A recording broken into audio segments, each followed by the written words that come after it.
and welcome to Clat Possible. Good evening, students. Students, in today's session, we are going to discuss very important news of the day. Okay, now guys, this news is in regards with the union budget that is about to be presented by the Ministry of Finance tomorrow, that is on 1st of February. But guys, every year before, a day before the union budget is presented, there is a kind of report card of how exactly the economy has fared, how exactly the government policies that were actually formulated in the previous budget have happened. Okay, so in order to present how the government has fared, what exactly the economic policies have yielded the results, in order to get those information, the government comes up with a report which is known as Economic Survey of India. So guys, in this session, we will be discussing about a very important aspect, that is the Economic Survey of India. Now guys, the focus here would be on to understand what exactly the economic survey is, number one, who prepares the economic survey, number two, what were the various important aspects that were presented in this year's economic survey. So guys, without any further delay, let's start our session.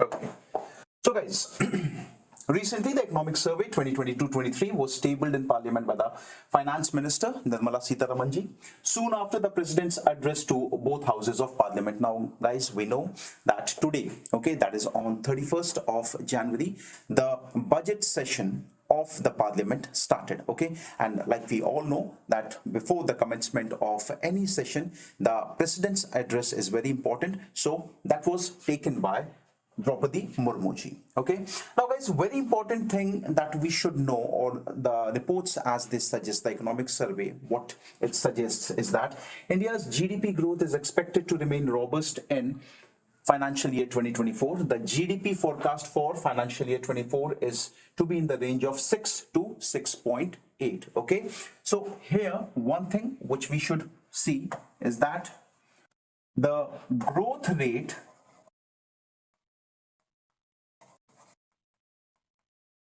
in the coming financial year is going to range somewhat between 6 to 6.8%. Now guys, this figure definitely can be asked in the examination, that what exactly was the projected rate or the projected growth rate for India's GDP in the financial year 2024, right? So now guys, what exactly economic survey is? So देखो यार, बहुत basic, बहुत अगर सरल भाषा में अगर मैं आपसे कहूँ तो आप साल भर पढ़ते हैं, साल भर आप अपने पेरेंट्स को बोलते हैं कि मैं यहाँ पे ट्यूशन पढ़ रहा हूँ, मैं यहाँ पे क्लासेस लेने जा रहा हूँ, मैं ये ऑनलाइन क्लासेस कर रहा हूँ, but at the end of the day, okay, जब आपका वो पूरा का पूरा एकेडमिक ईयर खत्म होता है, तो what exactly is that parameter जिसके तहत ये पता लगाया जाता है कि how exactly have you performed. So the most important thing that we should know is that economic survey एक तरीके का report card है government का. अब जैसे last year, that is 1st फरवरी 2022 को निर्मला सीतारमन जी ने जो यूनियन बजट प्रेजेंट किया, उसमें कई सारे वादे किए होंगे, कई सारी उन्होंने अपनी स्कीम्स बताई होंगी, और कई सारे कि मतलब how exactly the expenditure is going to take place in this particular financial year. तो ये सारी की सारी चीजें कितनी हो पाई ये क्योंकि बहुत ज्यादा जरूरी होता है. सी, हम लोग हमेशा बोलते हैं कि भाई सरकार ने प्रेजेंट कर दिया, हमें मिला या नहीं मिला. अब we cannot go and ask every person in, right? 142 crore है हमारे देश की population and counting. You cannot go and ask every person कि अच्छा हाँ भैया तुमको कोविड का इंजेक्शन लगा कि नहीं मिला, या तुमको फ्री में राशन मिला कि नहीं मिला, या और भी एन नंबर ऑफ जो स्कीम्स सरकार लेकर के आती है. तो उसकी जो कंप्लीट रिपोर्ट होती है, जो कंपाइल्ड रिपोर्ट होती है, वो आपको इकोनॉमिक सर्वे में मिलती है. So please understand this thing that economic survey is nothing but a annual report card of how the government and the economy has performed in the previous year, right? So yahan par the Economic Survey of India is an annual document released by Ministry of Finance. This is important. Ministry of finance. ये आपसे बिल्कुल again पूछ सकता है कि economic survey release कौन करता है, तो रिलीज करने की अथॉरिटी किसके पास है? The ministry of finance. यहां पर एक कैच है थोड़ा सा, रिलीज करना एक अलग बात है और यहां पे प्रिपेयर करना, because majority of the students क्या गलती करते हैं ना, मेजॉरिटी ऑफ द स्टूडेंट्स ये गलती करते हैं कि भाई union budget is prepared by या is presented by the finance minister. Similarly वो ये सोचते हैं कि भाई इकोनॉमिक सर्वे भी जो बनाने का काम होता है वो फाइनेंस मिनिस्टर के पास होता है, बट ऐसा नहीं है। इसको हम लोग नेक्स्ट स्लाइड में देखेंगे what exactly is it. It contains the most authoritative and updated source of data on India's economy। मैंने आपको ये बताया कि जो भी सरकारी काम हो रहा है, गवर्नमेंट के प्रोमिसेस हैं, वादे हैं, वो सारे के सारे की सबसे जो कंसोलिडेटेड, सबसे अथॉरिटेटिव और सबसे जिसको हम लोग बोल सकते हैं ना कि अनक्वेश्चनेबल, ओके, ये सरकार ने आपको प्रिपेयर करके दे करके रखा है डेटा, ठीक है। It is a report that the government presents on the state of economy in the past 1 year. Past 1 year. अब समझ में आया why was I calling it as a report card? The key challenges it anticipates and their possible solutions। यानी कि पिछले एक साल में कैसा किया, what are the primary challenges the economy is facing or is about to face, and तीसरे number पर what exactly would be the possible outcome to get us out of those particular problems, right?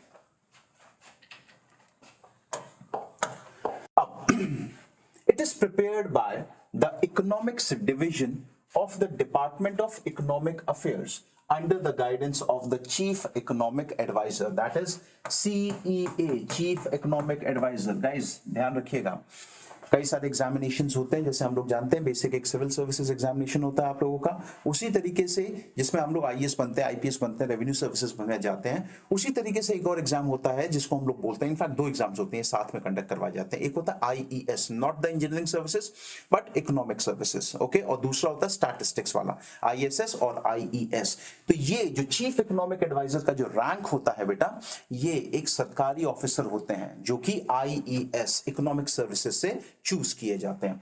एक सवाल आप सब लोगों के लिए, पिछले साल हम लोगों ने देखा था when the economic survey was presented, it wasn't prepared by the chief economic advisor। उस टाइम पे रिटायरमेंट हो गया था, ठीक है, और नया नया अपॉइंटमेंट हुआ था हमारे नए चीफ इकोनॉमिक एडवाइजर का, राइट। बट इस साल पूरा का पूरा इकोनॉमिक सर्वे जो था वो under the guidance of chief economic adviser, जो कौन है इस समय, V Anant Nageswaran, okay.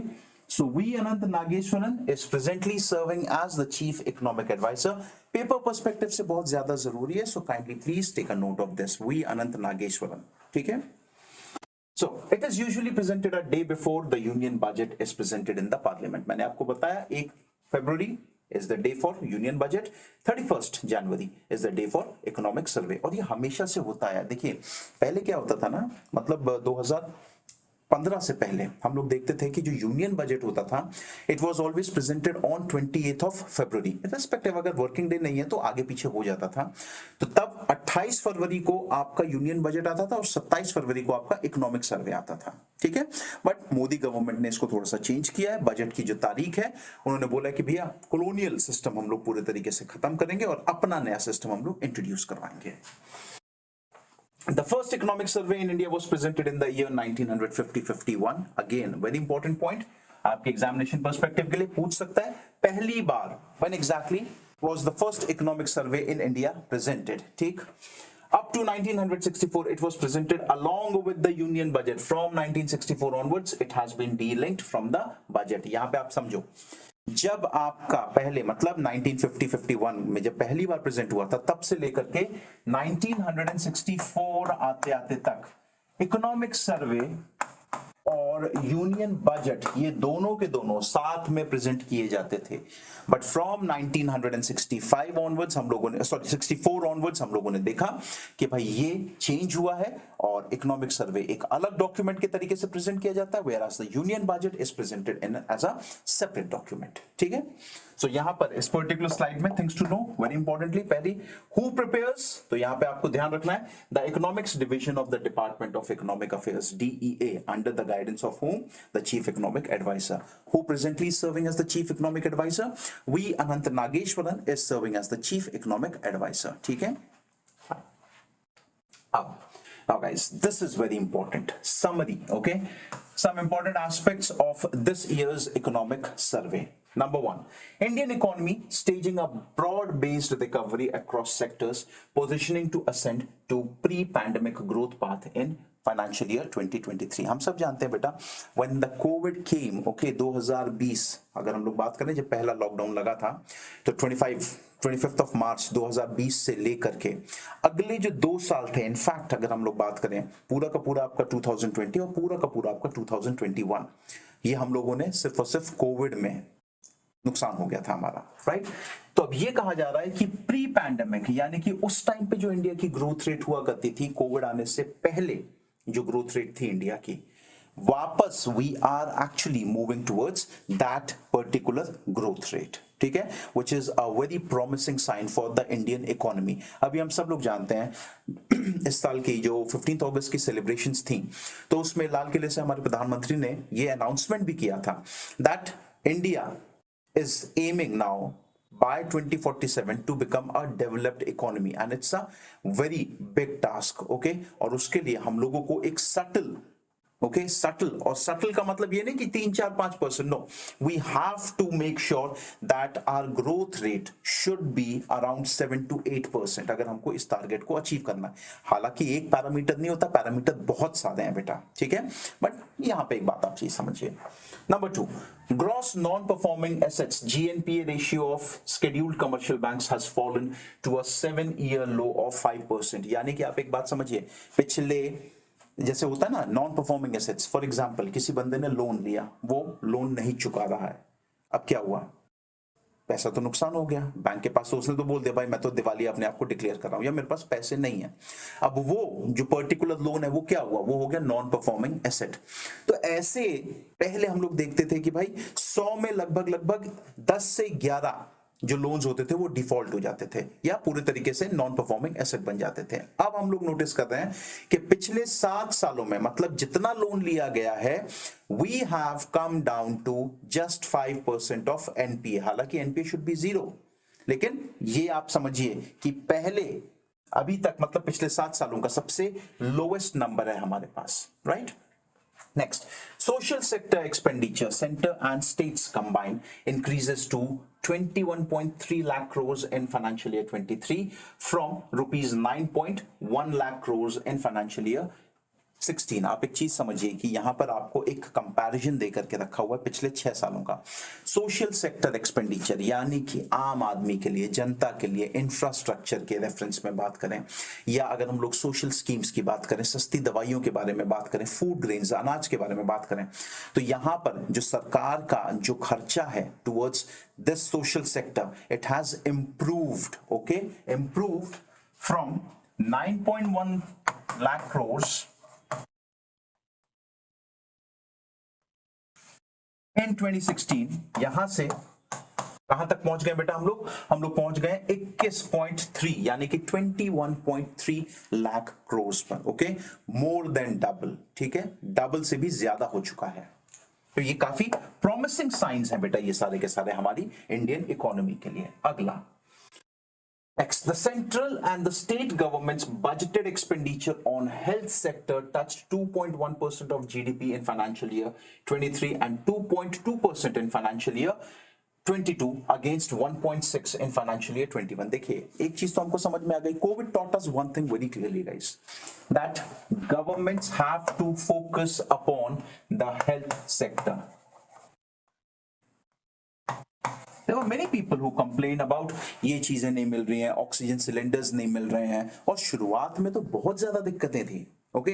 During the first wave, जब पहली वेव आई है कोविड की, उस टाइम पे there were a number of problems that the government was facing. See guys, it has to be understood, nobody was prepared for such pandemic, okay, people might have heard, okay, like in the past we have seen a pandemic, but nobody ever thought that in the present 21st century we will come across any such situation, but it happened.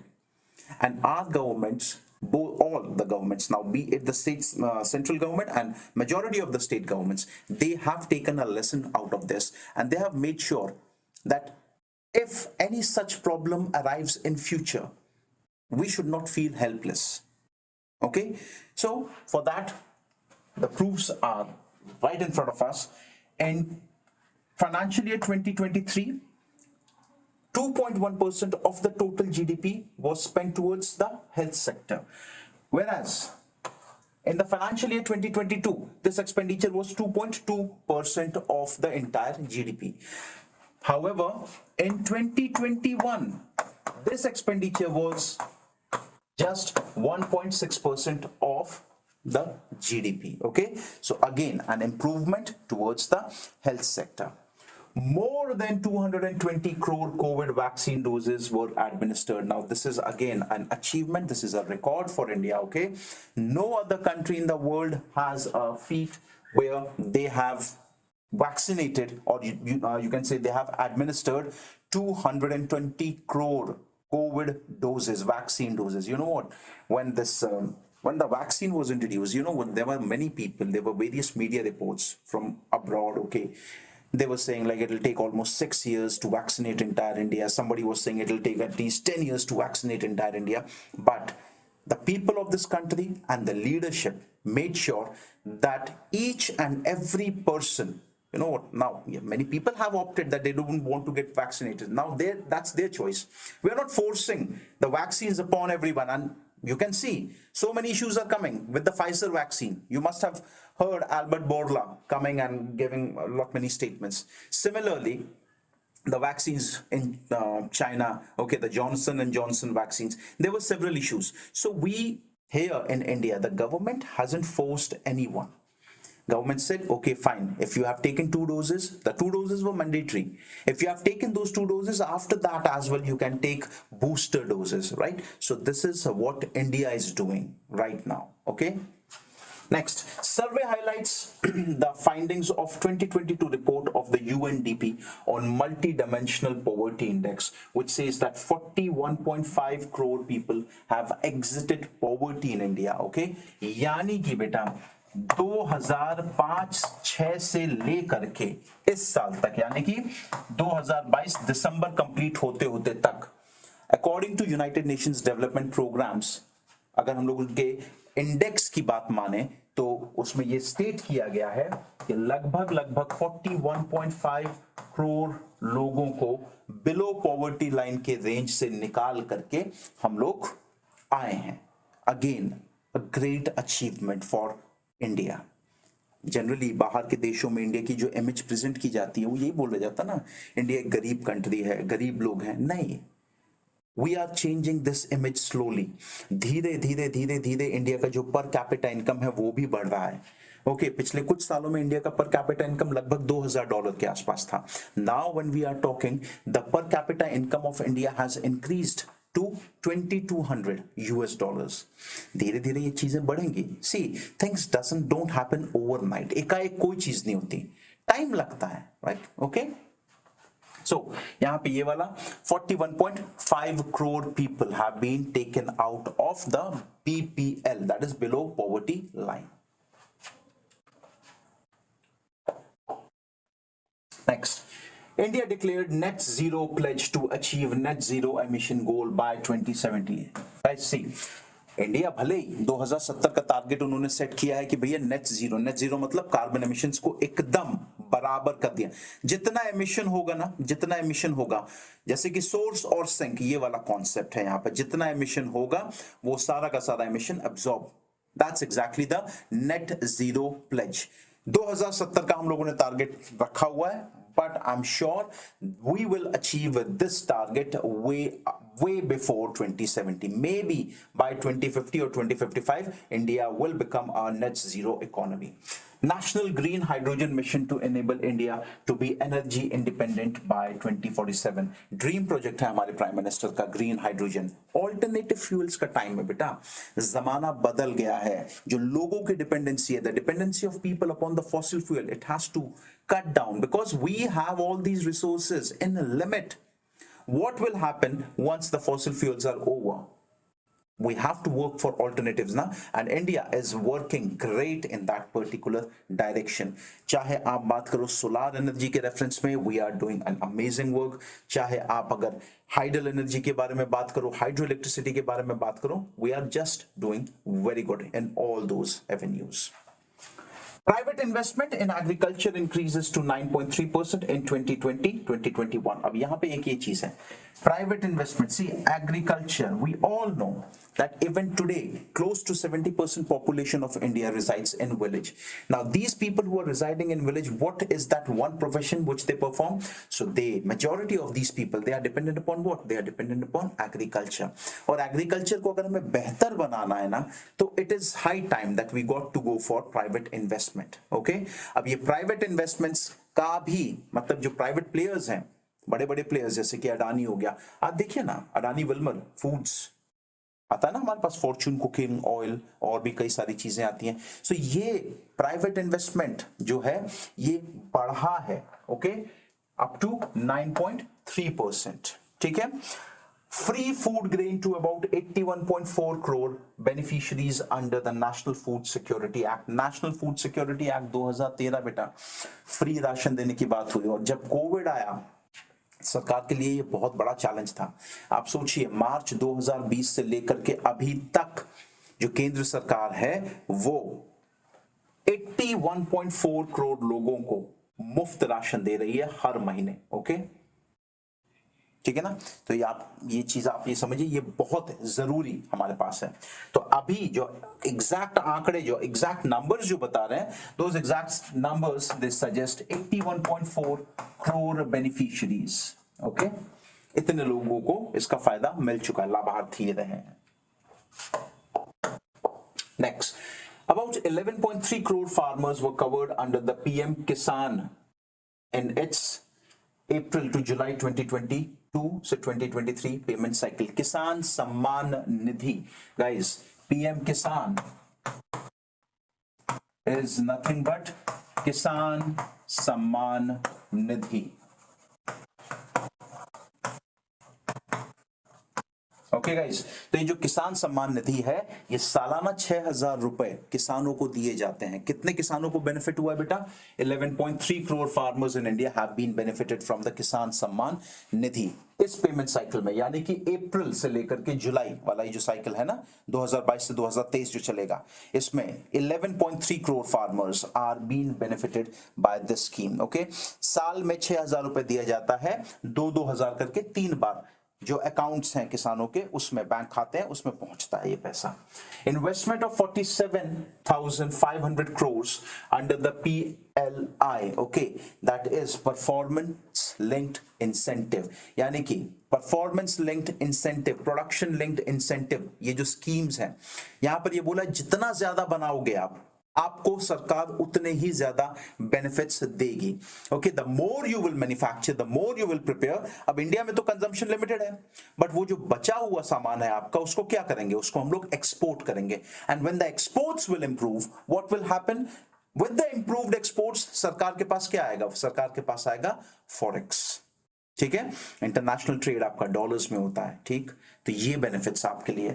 तो investments of 47,500 crore, यानी कि अलग अलग corporates, multinationals ने लगभग 47,500 crore rupees का investment किया है अंडर द PLI स्कीम. ठीक है, एंड इट इज ऑलमोस्ट, मतलब जितना एक्सपेक्ट किया था उससे 106% ज्यादा है, डबल से भी ज्यादा है.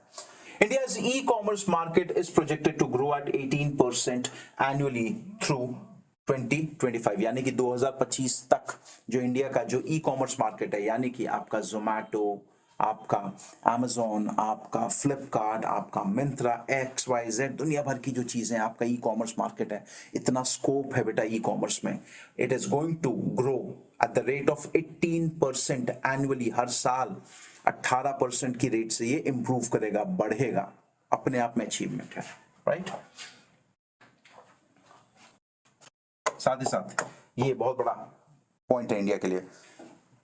India is the largest recipient of remittances globally, receiving $100 billion in 2022. यानी कि 2022 फाइनेंशियल ईयर में हम लोगों ने क्या किया है? India has become the largest recipient, यानी कि दुनिया भर में जितने भी भारतीय अलग अलग जगहों पे रह रहे हैं, वहां से वो अपने घर वालों को जो पैसे भेजते हैं. Okay, India was the largest recipient of remittances. पूरी दुनिया भर में सबसे ज्यादा पैसा कहां पे भेजा गया है? भारत में भेजा गया है. कितना?